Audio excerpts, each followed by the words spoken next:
Өлкөбүздө алынган акыркы сааттагы жаңылыктар менен сиздерди тааныштырабыз. Каналыбызга катталып, ой-пикириңиздер менен бөлүшүңүздөр. Батирин мажбурлап саттырып, Бишкекте аялдын көп акчасын алдап алгандар кармалды. Бишкекте өздөрүн УКМК кызматкерлери деп аялдын ири суммадагы акчасын алдап алгандар кармалды. Бул тууралуу ИИМдин маалымат кызматы кабарлады. 21 апрелде милицияга ЭК аттуу аял арыз менен кайрылган. Анда белгисиз жарандар бейтааныш номерден чалып, өздөрүн УКМКнын кызматкерлерибиз деп тааныштырып, депозиттик эсебинен 300 000 сомун банктык эсепке котортуп алышкан. Андан кийин аялдын Бишкектеги батирин 74 000 долларга мажбурлап саттырып, түшкөн акчаны бир нече банктык реквизиттерине которушкан деп айтылат маалыматта. Аталган факт боюнча Кылмыш жаза кодексинин 209-беренесинин алдамчылык негизинде иш козголуп, 19 жаштагы улан менен 45 жаштагы киши кармалган. Шектүүлөр жашаган үйдү тинткенде банктык эсеп карталары, ар кандай төлөмдүн квитанциялары, сим-карталар жана белгисиз маркадагы тапанча, газ менен аткан оқ-дарысы жок табылган. Алар учурда убактылуу кармоочу жайга киргизилип, тергөө жүрүп жатканын айтышты.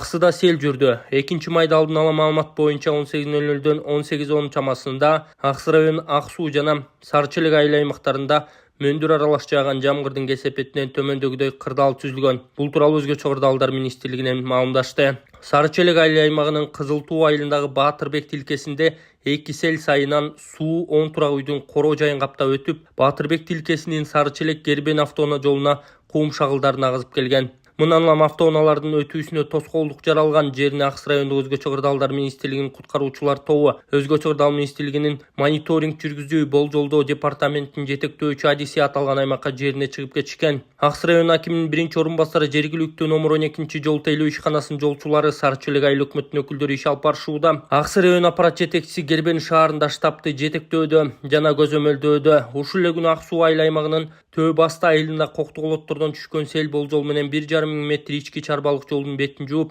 айрым жерин бузуп кеткен. Жол каттам токтогон эмес. Мындан сырткары 5 турак үйдүн короо жайын каптап өтүп, турак үйлөрүнө кирген эмес. Айылдын 3 социалдык мекемесин сел суулар каптаган.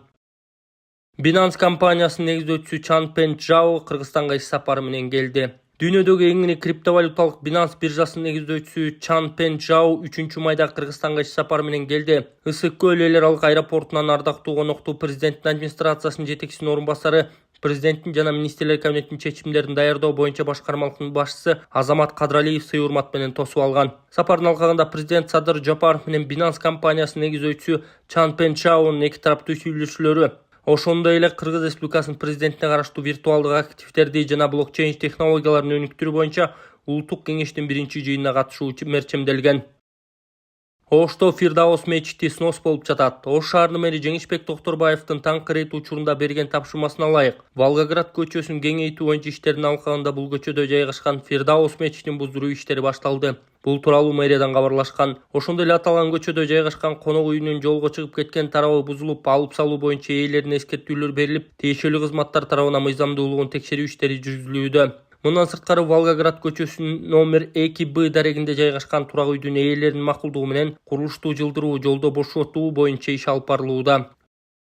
Өзүн УКМК кызматкерлерибиз деп жарандан 5 миллиондон ашык акча алган алдамчылар кармалды. 6-мартта Бишкек шаарынын Ленин райондук иштер башкы башкармалыгына ЧС аттуу жаран арыз менен кайрылып, белгисиз жарандар бейтааныш абоненттик телефон номерлери аркылуу өздөрүн улуттук коопсуздук кызматынын кызматкерлерибиз деп тааныштырып, 3 банкта турган депозиттик эсебинен 5 миллион 292 миң акча каражат белгисиз банктык эсептерге котортуп алышканын билдирген. Бул тууралуу ИИМден кабарлашты. Бул факт боюнча Бишкек шаарынын Ленин райондук иштер башкы башкармалыгынын тергөө кызматы тарабынан Кылмыш жаза кодексинин 209-беренеси алдамчылык менен кылмыш иши козголгон. ИИМдин кылмыш иликтөө башкы башкармалыгынын кызматкерлери жүргүзүлгөн ыкчам тергөө иштеринин жүрүшүндө банк реквизиттери аркылуу төмөнкү адамдар аныкталган. Дроперлер алдамчылар тарабынан уурдалган акчаларды накталай алуу үчүн колдонулган адамдар 2004-жылы туулган, МН 2004-жылы туулган, 2003-жылы туулган жарандар кармалган. Кылмышка шектүү болгон 5 жаран убактылуу кармоочу жайга киргизилди. Учурда кылмыш боюнча тергөө амалдары жүргүзүлүүдө.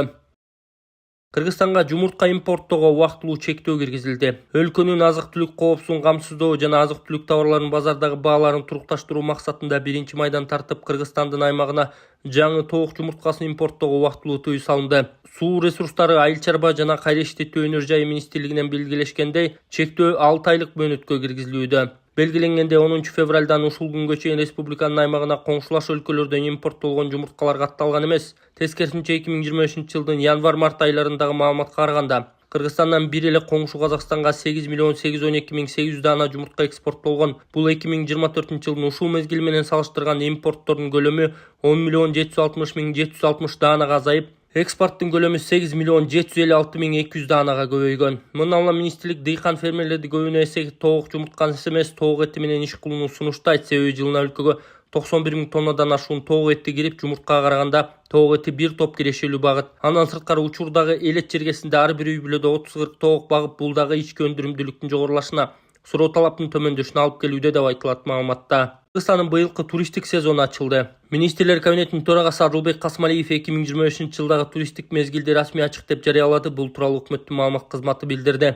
Өкмөттүн башчысы иш-чаранын конокторун жана катышуучуларын куттуктап, туризмди дүйнөлүк экономикадагы негизги ролун белгилеген. Кыргызстан тармактагы активдүү өнүктүрүп, туристтерди тартууга жагымдуу шарттарды түзүп жатат. Биз жөн гана туризмде эмес, туруктуулукка, жаратылышты сыйлоого жана маданий көптүрдүүлүккө негизделген туризм философиясын сунуштайбыз деген ал. Касмалиев туристик сезонунун ачылышына арналган салтанаттуу иш-чараларга катышып, кол өнөрчүлөрдүн эл аралык жарманкесин көрүп чыккан. Ал жерде адаттагыдай эле боз үйдү тесттиги боюнча сынакта болгон. Андан соң Туризм 2030 Борбор Азия бирдиктүү туристик мейкиндик катары эл аралык форумунун салтанаттуу ачылышына барды. Борбор Азия өлкөлөрү үчүн бирдиктүү визасыз аймакты түзүү боюнча президент тарабынан айтылган демилгени өзгөчө белгилеп кетким келет. Ал өлкөлөрдүн маршруттарын, кызыктуу жерлерин жана маданий байлыктарын бир туристик пакетке бириктирип, эс алуучуларга бардык аймактарда эркин саякаттоо мүмкүнчүлүгүн жаратууга багытталган. Мындай транс-чек аралык форматты түзүү Борбор Азиянын глобалдык туристик картадагы позициясын бекемдеп гана тим болбостон, ишенимди, аймактык интеграцияны чыңдоо жана Борбор Азия меймандостуктун аймагы жалпы брендин илгерилетүү үчүн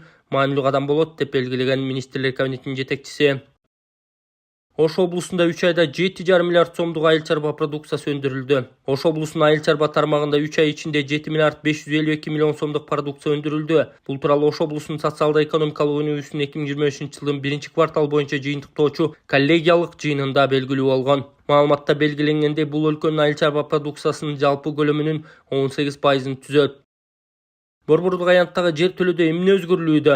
Ушул тапта Бишкектин Борбордук аянтындагы Манастын эстелиги жана анын астындагы жер төлөөдө реконструкциялоо иштери кызуу жүрүп жатат. Андагы оңдоо иш үстүбүздөгү жылдын март айында башталган. Бишкек шаардык мэриясынын капиталдык курулуш башкармалыгынын жетекчисинин орун басары Болотбек Апиловдун айтымында, азыркы учурда курулуш материалдары, техникалар жана жумушчулар жетиштүү. Иш өз мөөнөтүндө аяктай турганы белгиленди. Атай кетсек, буга чейин Ала Тоо аянтындагы Манастын эстелигинин астындагы жер төлөөгө суу кирип, конструкциялардын бузулуусуна алып келгенин, эстелик турган жердин асты урап калышы мүмкүн экенин кабарланган.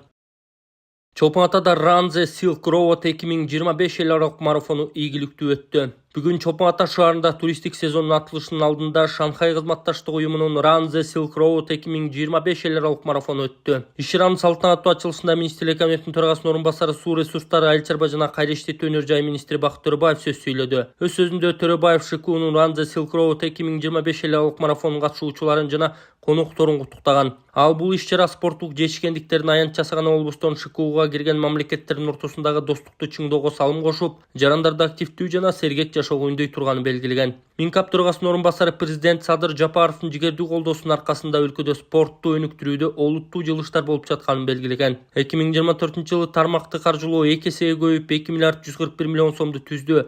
Ал эми 2023 жылы 2 миллиард 445 миллион сом бөлүү пландалууда. Өлкөдө жаңы спорт объектилери, анын ичинде эл аралык футбол ассоциациясынын стандарттарына жооп берген Борбор Азиядагы эң чоң стадион курулууда. Кыргыз спортчулары эл аралык мелдештерде жогорку көрсөткүчтөргө ээ болуп, 2024 жылы 835 медалды өлкөгө алып келишти, деди ал. Бакыт Төрөбаев ошондой эле Кыргызстандын жагымдуу туристик өлкө катары популярдуулугу өсүп жатканын белгиледи. Ал жергиликтүү калктын кайталангыс табияты жана салттуу меймандостугу мындан ары да дүйнөнүн 4 бурчунан спорттуу жана активдүү эс алууну сүйүүчүлөрдү өзүнө тартат деген ишенимин билдирген. Марафондун алкагында жөөгүлүктөр төмөнкү аралыктарга жарышты. Марафон 42,2 км, жарым марафон 21 км, 10 км жана 3 км. Ошондой эле скандинавиялык басуу